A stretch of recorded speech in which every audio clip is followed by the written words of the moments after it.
ബലാത്സംഗ കേസിൽ റാപ്പർ വേടന്റെ മുൻകൂർ ജാമ്യാപേക്ഷയിൽ വാദം പൂർത്തിയായി. ബുധനാഴ്ച കോടതി വിധി പറയും. പരാതിക്കാരി ഇന്ന് കൂടുതൽ തെളിവുകൾ കോടതിയിൽ ഹാജരാക്കി. സോഷ്യൽ മീഡിയ പോസ്റ്റുകളല്ല കോടതിയിൽ വേണ്ടതെന്നും നിയമപരമായ കാര്യങ്ങൾ പറയണമെന്നും കോടതി വിമർശിച്ചു. തന്നെ കുടുക്കാൻ ഒരു സംഘം ആളുകൾ പ്രവർത്തിക്കുന്നുവെന്ന് വേടൻ കോടതിയിൽ അറിയിച്ചു. അതിനിടെ ലൈംഗിക അതിക്രമ പരാതിയിൽ വേടനെതിരെ വീണ്ടും കേസെടുത്തുവെന്ന് പരാതിക്കാരി കോടതിയിൽ അറിയിച്ചു. മുഖ്യമന്ത്രിക്ക് ലഭിച്ച പരാതിയുടെ അടിസ്ഥാനത്തിൽ എറണാകുളം സെൻട്രൽ പോലീസാണ് കേസെടുത്തത്. 354 വകുപ്പാണ് ചുമത്തിയിരിക്കുന്നത്. വിഷ്ണു സുരേഷ് കൊച്ചിയിൽ ചേർന്ന് കൂടുതൽ വിവരങ്ങളുമായി. വിഷ്ണു, വേടന്റെ ഈ മുൻകൂർ ജാമ്യ ഹർജിയിലാണ് ഇപ്പോൾ വാദമൊക്കെ പൂർത്തിയായിരിക്കുന്നത്. എന്താണ് ഇന്ന് ഇരു കൂട്ടരും കോടതിയിൽ പറഞ്ഞ കാര്യങ്ങൾ? ഏറ്റവും സുപ്രധാനമാണ് കഴിഞ്ഞ തവണ ഈ കേസ് പരിഗണിച്ചപ്പോൾ കോടതി പറഞ്ഞ കാര്യങ്ങൾ. ഇത് ഉഭയസമ്മത പ്രകാരമുള്ള ലൈംഗിക ബന്ധമാണ്. അതിന് പിന്നീട് ഇത്തരത്തിൽ ബലാത്സംഗ കുറ്റം ആരോപിക്കുന്നത് ശരിയല്ല എന്നൊക്കെയുള്ള ചില പരാമർശങ്ങളൊക്കെ കോടതിയിൽ നിന്നും വന്നതാണ്. ഇന്നിപ്പോൾ എന്താണ് കോടതി പറഞ്ഞത്? എന്തായിരുന്നു ഇരു പക്ഷത്തിന്റെയും വാദങ്ങൾ?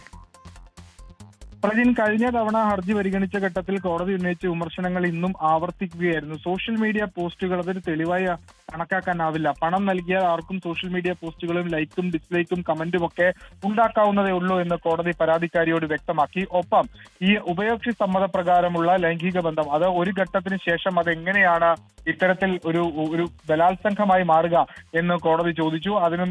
അതിനുമായി ബന്ധപ്പെട്ടുള്ള കൃത്യമായ മറുപടികൾ വേണമെന്ന് കോടതി ആവശ്യപ്പെട്ടിരുന്നു. ഒപ്പം പരാതിക്കാരി ചില സോഷ്യൽ മീഡിയ പോസ്റ്റുകൾ ഹാജരാക്കിയിരുന്നു. നേരത്തെ വേടനെതിരെ ചില പെൺകുട്ടികൾ രംഗത്ത് വന്നതിന്റെ തെളിവുകളാണ് ഹാജരാക്കിയത്. അതിൽ കോടതി ചില അതൃപ്തിയും രേഖപ്പെടുത്തിയിരുന്നു. വേടനാകട്ടെ വ്യക്തമാക്കിയത് തന്നെ മനഃപൂർവ്വം ഒരു സംഘം ആളുകൾ കൊടുക്കാൻ ശ്രമിക്കുന്നുണ്ട്, താനൊരു കലാകാരനാണ്, അതുമായി ബന്ധപ്പെട്ട് തന്നെ കൊടുക്കാൻ ശ്രമിക്കുന്നതിന്റെ ആളുകളുടെ തെളിവുകൾ തന്റെ മക്കളുണ്ട് എന്ന വേടനും വ്യക്തമാക്കി. അങ്ങനെയാണെന്ന് വാദം പൂർത്തിയായത്.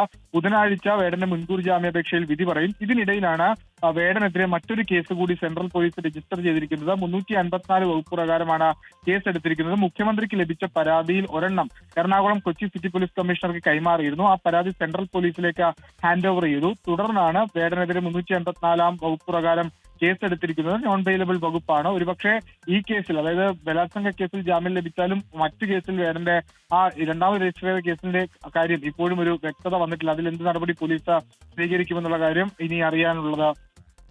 ശരി, വിഷ്ണു സുരേഷാണ് കൊച്ചിയിൽ നിന്ന് വിശദാംശങ്ങൾ നൽകിയത്.